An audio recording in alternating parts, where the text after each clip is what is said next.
ये कौन लोग हैं जो इस तरीके से भड़काने का काम कर रहे हैं?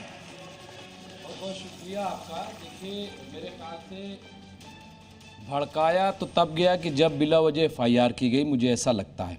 क्योंकि बिना वजह कहाँ FIR की गई? नहीं, आई लव मोहम्मद के नाम पे कह रहे हैं कि क्यों इस तरह का पोस्टर लगाया, क्यों आप देख रहे हैं कि हर जगह। अब आप बताइए मुमताज आलम रिजवी साहब, एक मिनट बीच में आपको रोक लूं। जब आपके लेवल पर एक पढ़ा लिखा समझदार आदमी गलतफहमी का शिकार है या जानबूझकर बोल रहा है, मुझे नहीं पता। आपको ये नहीं, आप मेरी बात सुनिए। आपको ये पता होना चाहिए कि FIR I love you Mohammad लिखने की वजह से नहीं हुई। मैं कह रहा हूं ना, ये गलत जगह पर बैनर पोस्टर लगा हुआ था। अरे मेरी बात तो देखिए, ऐसा है कि अभी आप जाइए निजामुद्दीन, आई लव निजामुद्दीन का नया एक बोर्ड आजकल एक ट्रेंड चल रहा है ना, वो लिखने का। कई जगह लिखा रहता है, शहर के नाम पे लिखा रहता है। अगर इस तरह का वहां लिख दिया गया और लोग जा करके फिरका परस्त ताकतें शिकायत करती हैं, पुलिस फौरन जो है वो कार्रवाई कर देती है। मकबरा फतेहपुर में गिराया जाता है तो कार्रवाई नहीं होती। रिजवी साहब, या तो आप पता नहीं आपको इस बारे में, या आप जानबूझकर गलतफहमी फैला रहे हैं, जैसा कि बाकी मौलानाओं ने किया है और इस वजह से सड़क पर आपने देखा। मैं आ रहा हूं, मैं उस पे भी आ रहा हूं। पोस्टर गलत जगह पर लगाया गया था, पुलिस यही कह रही है। पुलिस ने स्पष्टीकरण दिया, साफ पुलिस ने कहा कि आई लव यू मोहम्मद लिखने की वजह से मैंने सुना बयान। मेरी बात तो वही, तो मैं कह रहा हूं पूरी बात तो करने दीजिए।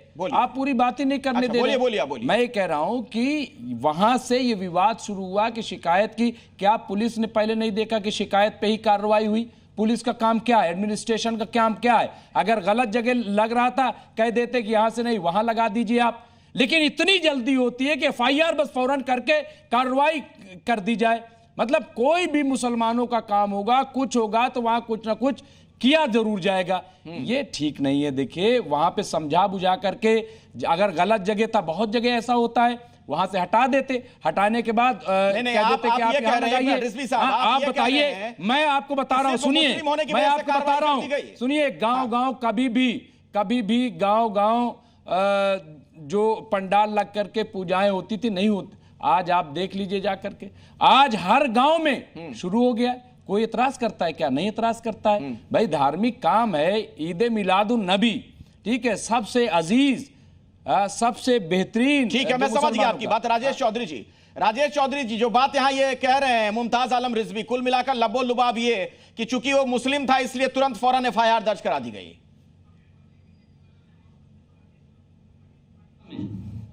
कानून से खिलवाड़ करने का कोई मौका नहीं दिया जाएगा, भड़काने का कोई मौका नहीं दिया जाएगा।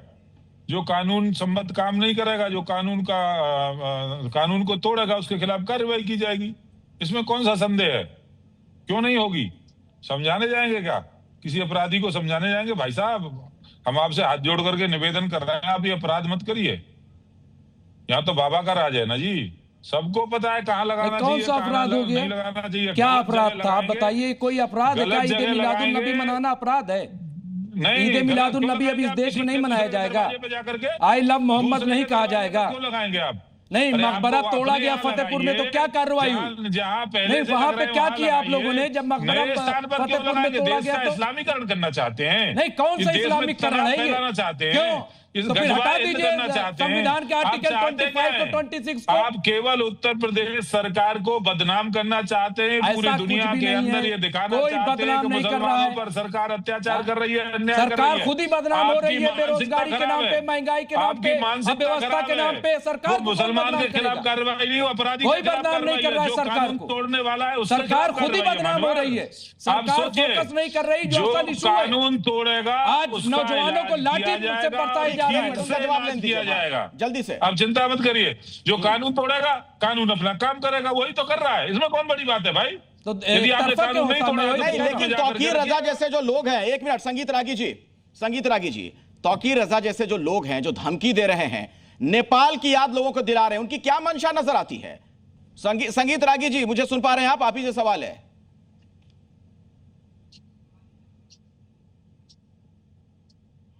शायद मेरी आवाज उन तक नहीं पहुंच पा रही। विनोद बंसल जी, यही सवाल आपसे। देखिए, मैं कहना चाहता हूं कि देखिए, लव और प्यार ये तो इस्लाम में हराम है ना भाई।